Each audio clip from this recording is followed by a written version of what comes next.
नमस्ते साथियों। आज हम देख लेते हैं इकाई एक के अंतर्गत अपभ्रंश भाषा के क्षेत्रीय रूप। तो उसके अंतर्गत ये वीडियो आपका बहुत ही महत्वपूर्ण होने वाला है परीक्षा की दृष्टि से। मध्य प्रदेश में होने वाले असिस्टेंट प्रोफेसर की जो परीक्षाएं हैं उसके सिलेबस के अनुसार ही हम आप लोगों को पूरे वीडियो दे रहे हैं। पहले उसका विस्तार देते हैं, फिर उसके जो प्रश्नोत्तर है वो आपको दिए जाते हैं। तो पूरा वीडियो देखिए और ये आपकी परीक्षा की दृष्टि से मोस्ट इम्पॉर्टेंट वीडियो है, क्योंकि इसमें अपभ्रंश भाषा के संबंध में जो सारगर्भित जानकारी है वो इसमें दी गई है। अपभ्रंश भाषा जिसे तृतीय प्राकृत भाषा भी कहते हैं। अपभ्रंश मध्यकालीन भारतीय आर्य भाषा और आधुनिक भारतीय आर्य भाषाओं के बीच की कड़ी है, इसलिए विद्वानों ने अपभ्रंश को एक संधिकालीन भाषा कहा है। अब देखिए, इसी में से प्रश्न और उत्तर दोनों ही बन रहे हैं कि जो अपभ्रंश है इसे विद्वानों ने और किस नाम से या किस भाषा के नाम से पुकारा है, तो संधिकालीन भाषा के नाम से पुकारा है। अगला हम पॉइंट देखते हैं। भर्तृहरि के वाक्पदीयम के अनुसार सर्वप्रथम व्याडी ने संस्कृत के मानक शब्दों से भिन्न संस्कारच्युत भ्रष्ट और अशुद्ध शब्दों को अपभ्रंश की संज्ञा दी है। भर्तृहरि ने लिखा है। तो देखिए, जो संस्कृत के आचार्य हैं उन्होंने बताया है कि जो अपभ्रंश है वो शब्दों का बिगड़े हुए रूप की भाषा है। उन्होंने एक दोहे के माध्यम से कहा है, शब्द संस्कारहीनो यो गौरिते प्रियुयुच्छते तप तम तम प्रभ्रंशम मिच्छति विशिष्टार्थ निवेशिनम। व्यारी की पुस्तक का नाम लक्ष्य श्लोकात्मक संग्रह था, जो दुर्भाग्यवश अनुपलब्ध है। अब यहाँ पर जो आपको टिक लगे हुए हैं, ये मैंने टिक लगाए हुए हैं और जो कि आपके मोस्ट इम्पोर्टेंट पॉइंट हैं। अपभ्रंश शब्द का सर्वप्रथम प्रामाणिक प्रयोग पंतजलि के महाभाष्य में मिलता है। महाभाष्यकार ने अपभ्रंश का प्रयोग अप शब्द के समानार्थक के रूप में किया है। उन्होंने लिखा है, भूयं शोप शब्दाः अल्पयासः शब्दाः इति एकैकस्य ही शब्दस्य बहवो प्रभ्रंशाः। अपभ्रंश के सबसे प्राचीन उदाहरण भरत मुनि के नाट्यशास्त्र में मिलते हैं, जिसे अपभ्रंश को विभ्रष्ट भाषा कहा गया है। यहाँ पर एक प्रश्न आपसे पूछा जा सकता है कि अपभ्रंश का सर्वप्रथम प्रयोग कहाँ पर मिलता है या प्रामाणिक प्रयोग कहाँ पर मिलता है, तो पंतजलि के महाभाष्य में इनका सर्वप्रथम प्रयोग मिलता है। अपभ्रंश का प्राचीनतम उदाहरण कहाँ है, तो नाट्यशास्त्र में अपभ्रंश का प्राचीनतम उदाहरण मिलता है। अपभ्रंश सबको और कौन सी भाषा कहा गया है, तो विभ्रष्ट भाषा कहा गया है। आगे हम देखते हैं, डॉक्टर भोलानाथ तिवारी और डॉक्टर उदयनारायण तिवारी के अनुसार भाषा के अर्थ में अपभ्रंश शब्द का प्रयोग चंद छठवीं शताब्दी में अपने प्राकृत लक्षण ग्रंथ में किया है। आगे हम देखते हैं कि आचार्य रामचंद्र शुक्ल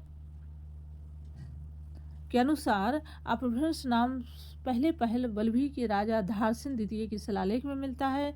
उसने अपने पिता गुहासेन विक्रम संवत 650 के पहले को संस्कृत, प्राकृत और अपभ्रंश तीनों का कवि कहा है। तो यहाँ पर ये भी आपका प्रश्न बनता है, बहुत ही महत्वपूर्ण प्रश्न है कि जो आचार्य रामचंद्र शुक्ल के अनुसार अपभ्रंश का पहला प्रयोग कहाँ पर मिलता है, तो वल्लभी के राजा धारसेन द्वितीय के शिलालेख में मिलता है, और जिनके उसने अपने पिता गुहासेन विक्रम संवत 650 पहले का संस्कृत, प्राकृत और अपभ्रंश तीनों का कवि कहा है। भामह ने काव्य अलंकार में अपभ्रंश को संस्कृत और प्राकृत के साथ एक काव्योपयोगी भाषा के रूप में वर्णित किया है।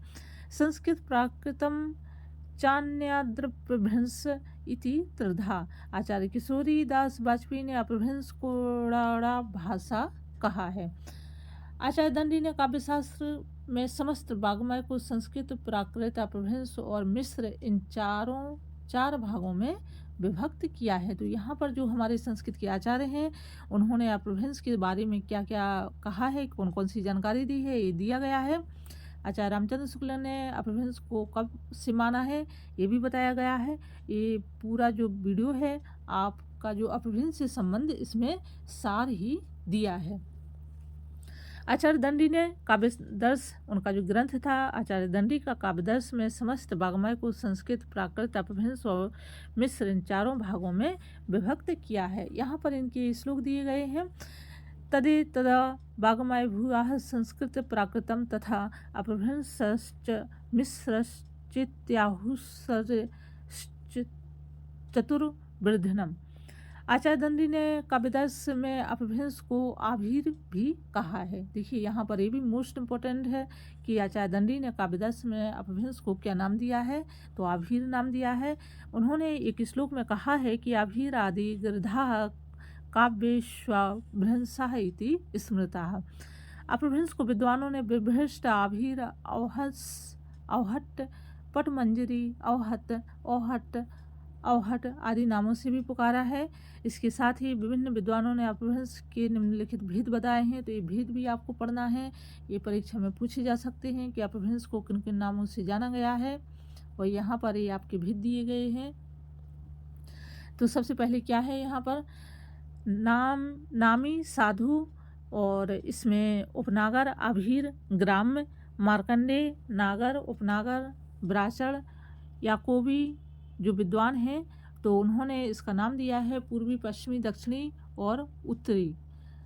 यहाँ ये आपके विद्वान दिए गए हैं और इन्होंने अपभ्रंश के कौन कौन से भेद बताए हैं ये बताए गए हैं। तो कुछ जो महत्वपूर्ण विद्वान हैं जैसे कि नामवर सिंह है, इनका पूछा जा सकता है आपकी परीक्षा में, और मार्कंडेय इनका भी पूछा जा सकता है। तो पहले नंबर पर आते हैं अपने नमी साधु। इन्होंने अपभ्रंश के 3 भेद बताए हैं, उपनागर, आभीर और ग्राम्य। दूसरे नंबर पर है मार्कंडेय, इन्होंने भी अपभ्रंश के 3 भेद बताए हैं, नागर, उपनागर और ब्राचड़। अगले जो विद्वान हैं याकोबी, उन्होंने 4 भेद बताए हैं, पूर्वी, पश्चिमी, दक्षिणी, उत्तरी। तागरे ये विदेशी विद्वान हैं तो इन्होंने 3 भेद बताए हैं, पूर्वी, पश्चिमी, दक्षिणी। और नामवर सिंह ये जो हैं इन्होंने 2 भेद बताए हैं, पूर्वी अपभ्रंश और पश्चिमी अपभ्रंश।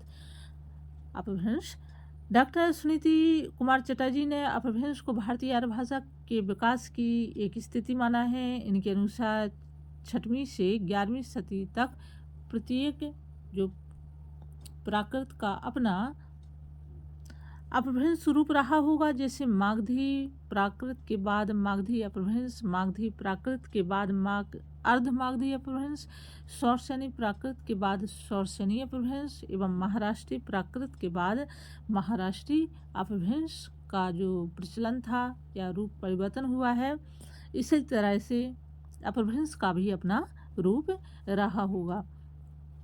तो यहाँ पर ये किसने कहा है, ये कहा है डॉक्टर सुनीति कुमार चटर्जी ने। इनके देखिए सुनीति कुमार चटर्जी ये जो है बहुत ही महत्वपूर्ण है, इनके बारे में जानना पढ़ना।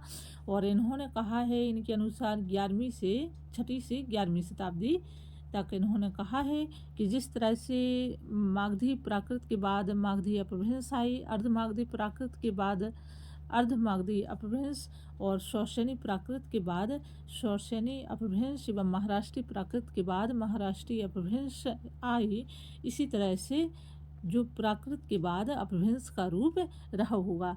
वैसे यदि हम भाषाओं को क्रमबद्ध इसमें देखें, क्रम में देखें, विविध क्रम में देखें तो शुरू से लेकर अंत तक तो सबसे पहले अपनी हिंदी में संस्कृत है, फिर उसके बाद है पाली, प्राकृत, अपभ्रंश, औहट और हिंदी का ये इस प्रकार से रूप परिवर्तित होकर के ये परिनिष्ठ हिंदी में आई हुई है। अपभ्रंश की ध्वनियाँ यहाँ पर दी गई हैं। तो डॉक्टर उदयनारायण तिवारी ने अपभ्रंश की ध्वनियों का वर्गीकरण इस प्रकार से किया है। उदयनारायण तिवारी थे, उन्होंने अपभ्रंश के बारे में बहुत ही विस्तृत जानकारी दी है हिंदी साहित्य में, और उन्होंने अपने लेखों में लिखा है कि अपभ्रंश का उदय, उसकी विभिन्न ध्वनियाँ कौन कौन सी थी। तो सबसे पहले हम देखते हैं स्वर, और स्वर में भी हर्ष और दीर्घ स्वर हैं जो उन्होंने कितने बताए हैं, अपभ्रंश के 10 स्वर बताए हैं। ये 10 स्वर आपके सामने हैं, तो इन्हें आप देख लीजिए, छोटा आ से लेके अ तक। और दीर्घ है बड़ा, बड़ी, बड़ाऊ, ए और औ, जो हर्ष स्वर दो हर्ष स्वर के मेलों से बनते हैं, उन्हें दीर्घ स्वर के अंतर्गत आते हैं। तो इस तरह से उन्होंने 10 अपभ्रंश के स्वर बताए हैं। व्यंजन यहाँ पर दिए गए हैं, तो व्यंजनों का लगभग जो हिंदी में रूप है वही यहाँ पर दिया गया है। कंठ है, तालव्य है, मूर्धन्य है, दंत, ओष्ठ, अंतस्थ और ऊष्म व्यंजन। तो यहाँ पर अपने जो हिंदी में है ऊष्म व्यंजन वो अलग है, सा, सा, हा है, और यहाँ पर केवल 2 ही ऊष्म व्यंजन दिए हैं।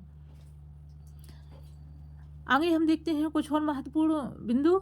तो अपभ्रंश भाषा की महत्वपूर्ण विशेषताएं पहले नंबर पर यहाँ दी गई हैं। या विशेषताएं जो हैं आपको याद करनी है कि इसकी प्रमुख विशेषताएं क्या है। तो अपभ्रंश को उकार बहुला भाषा कहा गया है, जिसके उच्चारण में ऊ, ओ आदि का प्रयोग होता है। दूसरा इसमें पॉइंट दिया है विशेषताओं के अंतर्गत, अपभ्रंश वियोगात्मक हो रही थी, अर्थात अपभ्रंश में विभक्तियों के स्थान पर स्वतंत्र प्रसर्गों का प्रयोग होने लगा था।